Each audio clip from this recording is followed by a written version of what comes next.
Agradecer ao Senhor, meu querido.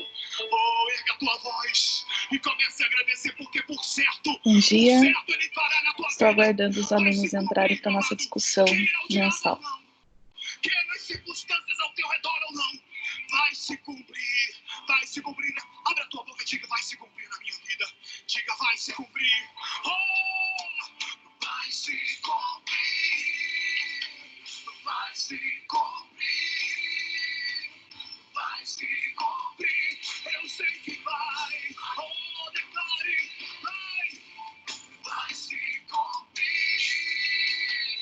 vai se cumprir, vai se cumprir. Se você quer, tua voz, diga, vai se cumprir, vai se cumprir, vai se cumprir. Eu sei que vai, eu sei que vai se cumprir, vai cumprir. As promessas do Senhor vai se cumprir. Diga, vai se cumprir, vai se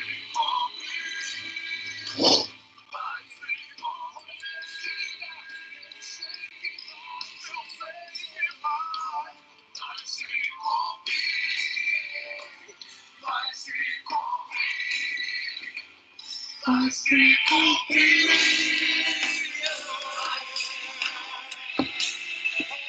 Aleluia, aleluia, aleluia,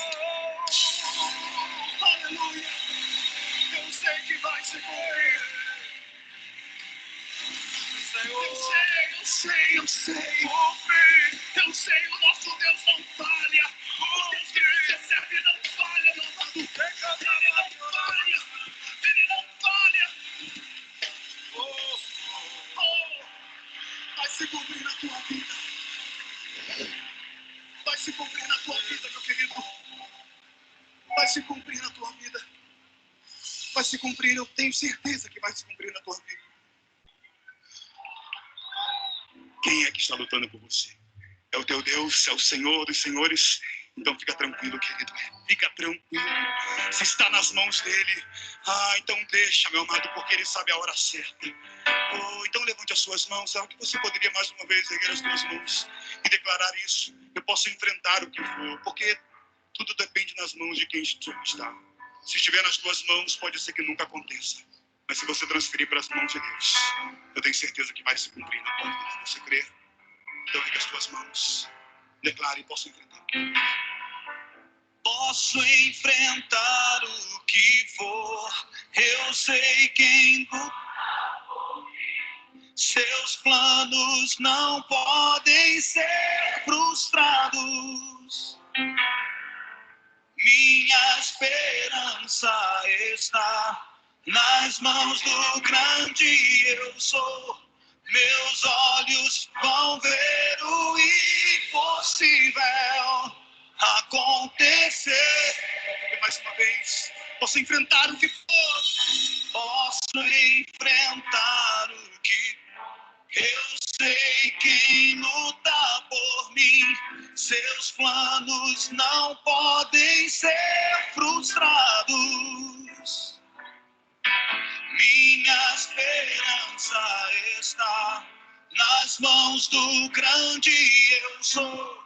Meus olhos vão ver o impossível acontecer. Deus de aliança, declare. Deus de aliança, Deus de promessas, Deus que não é homem pra mentir. Tudo pode passar, tudo pode mudar, mas tua palavra eu sei que vai, eu sei que vai. Deus de aliança, Deus de promessas, Deus que não é homem pra mentir.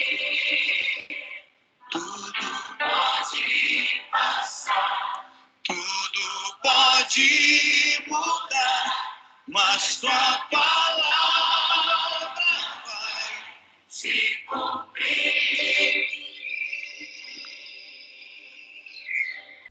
dê um aplauso àquele que vai cumprir na tua vida. Aleluia, aplauda ele. Aleluia, aplauda ele. Oh, ele vai cumprir na tua vida. Oh, aleluia.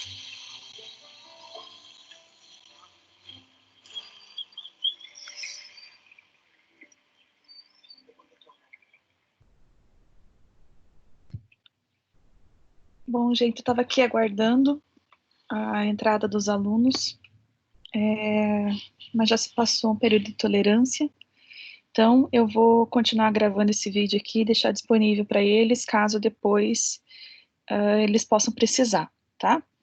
Então, eles entregaram a primeira etapa do trabalho, TCC2, e agora eles têm que escrever as etapas 2 e 3, né? Então, dentro dessas etapas, é fundamental que eles desenvolvam o raciocínio da revisão bibliográfica bem feita, né? Então, a forma que eu tenho de trabalhar esse tema, eu chamo de técnica do funil invertido, né? Onde eu pego os itens que estão presentes no título do trabalho, e vou trabalhando as palavras-chave deles de uma forma em que se faça sentido, né? E normalmente é de trás para frente, né? Então, a gente vai trazendo do termo mais generalista até o ponto de trabalho onde eles estão querendo desenvolver, né? Então, assim, o que são pontos primordiais para a atenção deles nesse item? Buscar literatura de qualidade, buscar fontes de autores bons de relevância naquela área, e principalmente primar por aquilo que é mais atual. Então, eu sempre recomendo que eles busquem dos últimos 3 anos, no máximo dos últimos 5 anos, a não ser que o trabalho deles esteja fazendo uma comparação com alguma coisa, ou alguma metodologia, alguma técnica, por exemplo, uma técnica de marketing mais atrasada, né, ou que foi precursora em determinada área, e eles vão trazer para hoje e fazer a comparação. Mas, diante dessa questão que precisa dessa abordagem histórica, eu sempre recomendo que eles busquem o que tem de mais atual, porque a ideia é que o trabalho deles também esteja atual e possa servir aí para outras pesquisas, né? Bem, então, diante disso, o modelo de TCC deles conta com capítulos, né? Onde cada capítulo o autor vai escrever sobre um dos objetivos específicos que foi abordado nesse item anterior que eles fizeram a entrega, tá? A literatura ali já prévia para eles propõe que eles trabalhem de 4 a 5 parágrafos para esse trabalho, aonde no final desse capítulo haja um último parágrafo com linhas sem citação, né, com frases do próprio autor, fechando o raciocínio daquele capítulo, tá? E que o trabalho não tenha menos do que 6 autores, isso eu tenho visto como devolutiva dos tutores, e eu acho que é muito coerente mesmo, e quanto mais autores, melhor, né? Então, eu entendo que nesse momento, talvez, os alunos tenham muitas dúvidas com relação à citação bibliográfica, né? Que nesse momento ele tem que ter 2 preocupações. A primeira é de citar o autor corretamente e também de já aproveitar essa informação da fonte de onde ele está tirando essa ideia e já aproveitar lá para as referências bibliográficas que vão no final do trabalho, tá? Então, tanto as normas da BNT quanto os exemplos que eles têm nos manuais vão abordar 3 tipos de citação, onde a primeira é chamada de citação da citação, ou a PUD, a segunda, que é a citação direta, e a terceira, a citação indireta, né? Então, assim, falando do APUD, ou citação de citação, na minha concepção, a gente só deve usá-la se a gente realmente não conseguiu rastrear a informação original que me é de interesse, né? Porque, além de tornar o texto mais cansativo, você ainda tem que fazer a menção ao autor do qual você encontrou o trabalho, né? Então, o que eu deixo muito claro para os alunos, quando a gente tem os nossos encontros, é que essa parte da revisão bibliográfica é, na verdade, o coração do trabalho.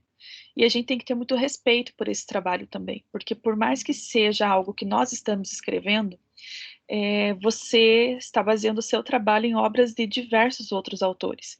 Então, é fundamental que você respeite e reverencie o outro autor na forma de referência, né?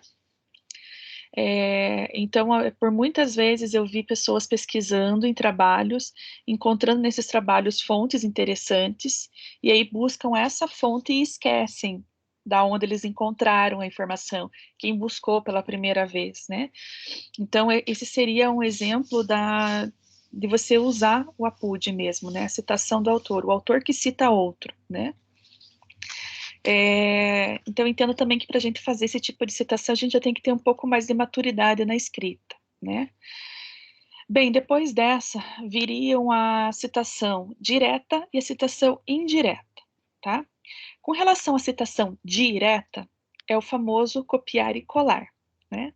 Então, quando você faz uma citação direta, você está copiando um trecho na íntegra, aonde você não se sente permitido de explicar com as suas palavras. Ele é um conceito muito claro, ele é um trecho de lei, ele é a transcrição de, por exemplo, dos valores de uma empresa. São etapas de um trabalho que não cabe realmente ao autor explicar com outras palavras o que o autor real quis dizer com aquilo, né? Então, eu sempre falo para os meus alunos que citação direta, quanto mais, pior, né? Quanto menos, melhor.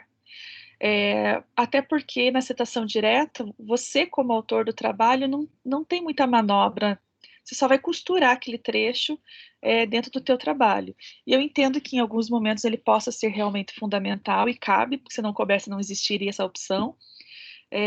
Mas enfatizo muito com os meus alunos da importância de você fazer uma citação indireta. Porque aí, assim, você lê um trecho, você lê uma página, você lê o capítulo, você lê um livro inteiro, você lê um artigo inteiro, vai traduzir aquilo na ideia essencial que é a qual o teu trabalho necessita, tá? Então, eu acho fundamental você ter essa possibilidade de estar aproveitando de ideias de outras pessoas, colocando isso num caldeirão de ideias, mexe, e aí você tira a tua experiência, a tua ideia, e vai fazer a citação de um, dois, três autores, obras, de acordo com tudo que você botou dentro desse caldeirão, né? O mais importante ali é que você, através de tanta leitura, consiga conduzir um texto de bastante qualidade, e ao mesmo tempo não cometa crime, não cometa plágio, não desrespeite os autores que publicaram a ideia, porque isso seria no mínimo antiético, né? Além de ser criminal, tá? Então, essas seriam as principais dicas que eu trabalharia com eles, né?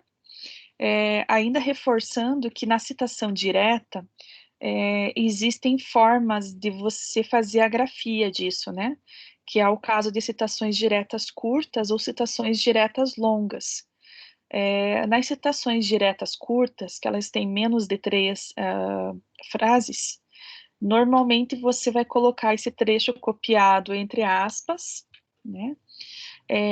E na citação, no parágrafo, vai aparecer os sobrenomes, né, ou dos autores, a vírgula, o ano daquela obra, vírgula, o número da página da qual aquele trecho foi recortado, tá? Isso é bem importante. Tirando essa etapa, você segue o texto, né? A outra forma de você fazer citação direta é uma citação direta longa, onde o trecho copiado ele é bem maior, ele tem mais de 3 linhas. Aí, para isso, gente, o parágrafo onde esse trecho estiver contido, ele ganha um recuo de 4 centímetros na régua, então ele fica mais voltado à face direita da folha, né, ao lado direito da folha. Então, com recuo de 4 centímetros da margem esquerda, o tamanho da letra é reduzido, passa a ser 10, e perde as aspas, né? E a questão da menção do autor continua igual. Nome do autor, vírgula, ano, vírgula, página, tá? Então, também você vai ver, quando você tem um trabalho que tem muitas citações diretas, você vai ver que volta e meia esse texto fica nesse recorte de recuo ou não. Então, quando você olhar um texto com recuo, você já identifica de prontidão que ele é uma citação direta, tá? Gente, eu acho que essas seriam as principais situações para ser relembradas, tá? Deixa eu ver só aqui no WhatsApp se eles não estão respondendo.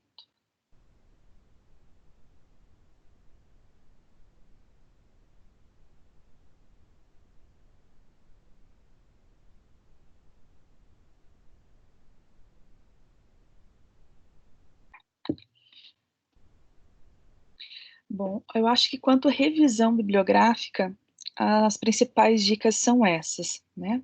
Então, outros pontos que eu deixaria de recado chamando atenção nesse texto seriam as aberturas de sessão nova, né? Então, o manual ali deixa bem claro que para cada capítulo novo, para começar numa página nova, então iniciando uma nova sessão, e que se houver necessidade dentro dessa sessão de subdividir temas, vocês vão abrindo subseções, né? Como o modelo ali, ele pede que cada capítulo esteja pelo menos de 4 a 5 páginas, é bem provável que vocês precisem de algumas sessões dependendo do tema, né? E aí eu precisava ter o título de vocês para poder sugestionar, mas acredito, pelo que eu estou vendo nas trocas de e-mails, que os tutores estão sendo muito responsivos com relação a isso. Então, eu acho que as dúvidas quanto ao tema são poucas ou nenhuma, né? E talvez a questão que traga mais dificuldade seja você escrever uma metodologia de estudo onde você não faça uma pesquisa de fato, né? Uma pesquisa quantitativa, ou uma comparação com relação a um plano de estudo, ou coisas do gênero, né? Então, também o manual traz um parágrafo explicando basicamente informações chaves que devem aparecer nesse trabalho. Então, vocês têm que deixar muito claro que ele é uma revisão bibliográfica, né?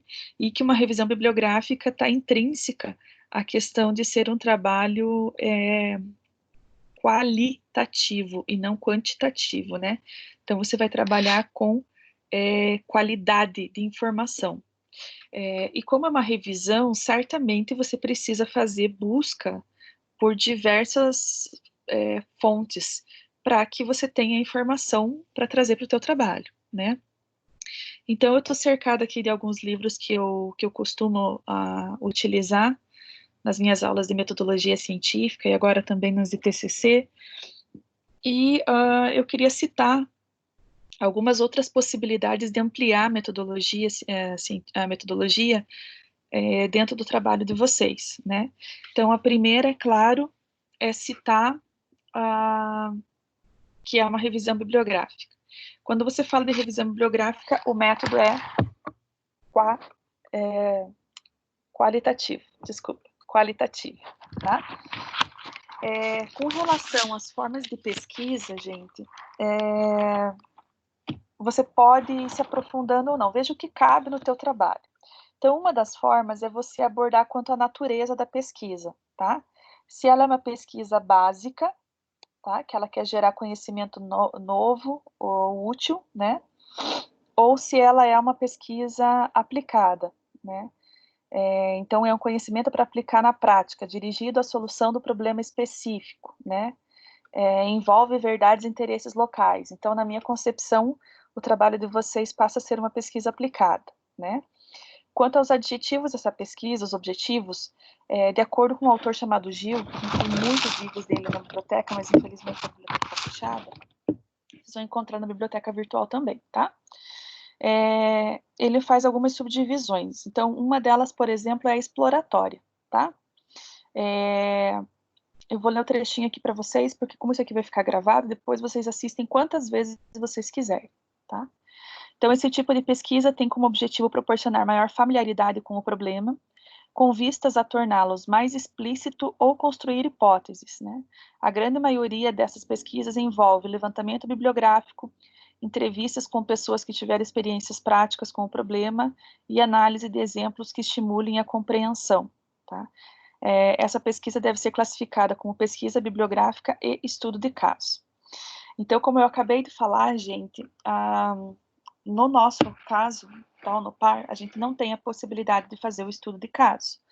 Então, se vocês usarem o termo pesquisa exploratória, vocês têm que deixar ele restrito à exploração sobre o tema, tá?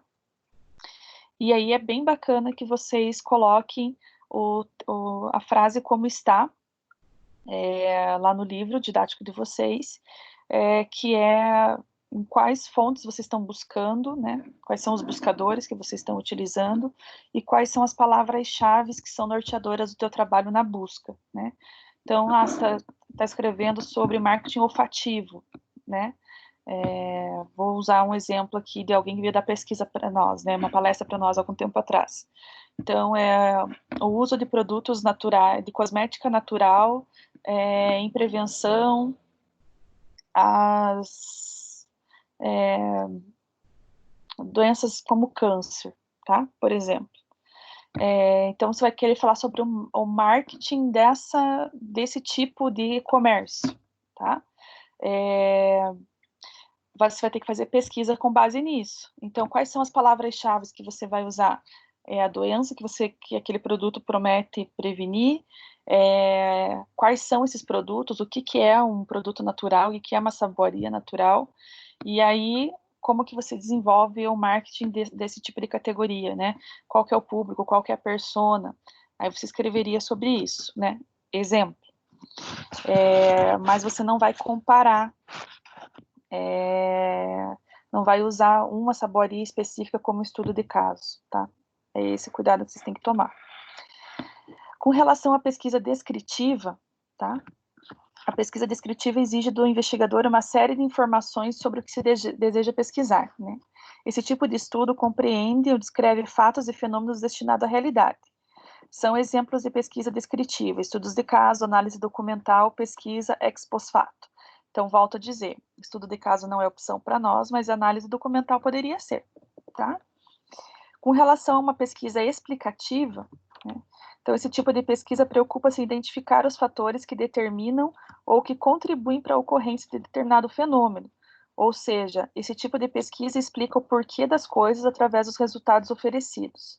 Então, segundo Gil, uma pesquisa explicativa pode ser continuação de outra descritiva, posto que a identificação de fatores que determinam o fenômeno exige que esse seja suficientemente descrito e detalhado. Seria uma solução muito boa para a maior parte dos trabalhos de vocês, tá? Aí, quanto aos tipos de procedimento, gente, vocês podem relatar como uma pesquisa de cunho bibliográfico, né?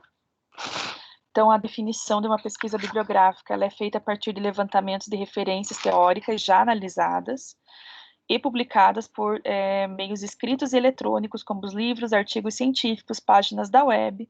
Qualquer trabalho científico inicia-se com uma pesquisa bibliográfica que permite ao pesquisador conhecer o que já foi estudado sobre o assunto. Existem, porém, pesquisas científicas que se baseiam unicamente em pesquisa bibliográfica, procurando referências teóricas publicadas com o objetivo de recolher informações ou conhecimentos prévios sobre o problema explícito no qual se procura a resposta, tá?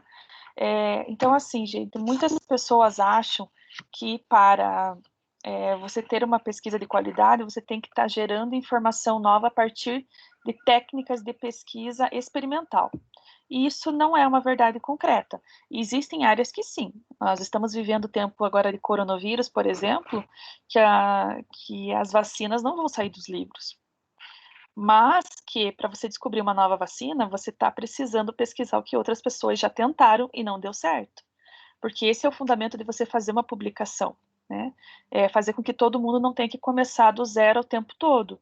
Por isso que a gente diz que na pesquisa não tem resultado ruim, tem que ter um resultado real, verdadeiro, concreto. Então, você fez aquele método de pesquisa, estudou daquele jeito, daquela forma, aquele produto, o resultado foi esse, tá? Então, naquela condição, o resultado foi esse. Massa. Não importa se ele é o resultado que você queria, não importa se alguém vai ficar rico com esse resultado, se vai virar uma patente ou não, tá? O que importa é que trouxe esse resultado à tona. Quando outra pessoa for pesquisar sobre o tema, ela vai, na revisão bibliográfica dela, com certeza estudar o teu trabalho. Então, ela já sabe os erros que você cometeu, ou você não cometeu erro, mas o caminho que você fez não levou um resultado concreto, e aí ela já sabe que ela não precisa repetir aquele resultado, tá? Então, a pesquisa bibliográfica realmente ela é fundamental, tá? E aí, gente, eu chamo a atenção de vocês também que a apostila de vocês, desculpa, o AVA de vocês, ele traz como anexo um livro de metodologia científica, tá? E nas páginas 74 e 75, ele faz menção, tá? Vejam aqui, ó, a diversos tipos de pesquisa e a explicação de cada uma delas. Então, com isso, você pode se basear também e melhorar a grafia desse item chamado metodologia ou material e métodos em algumas outras entidades de pesquisa, tá? Então, assim, as minhas dicas para vocês, gente, que eu acho que vale a pena deixar aí gravado, são essas, com relação a como citar autores, né? Com relação à metodologia, também acho que agrega valor essas dicas que eu trouxe. Com relação a escrever as referências de maneira correta, tá tudo bem explicadinho no manual da disciplina aqui também, com vários exemplos. Na dúvida, busca a norma da BNT, porque daí de lá não tem como estar errado, e vão nos escrevendo, tá? Para mim, para o tutor pro tutor de vocês da disciplina, e a gente segue conversando, tá bom? Eu acho que eu consigo deixar esse recadinho gravado para vocês, e espero que na próxima vocês estejam presentes, tá bom? Um abraço!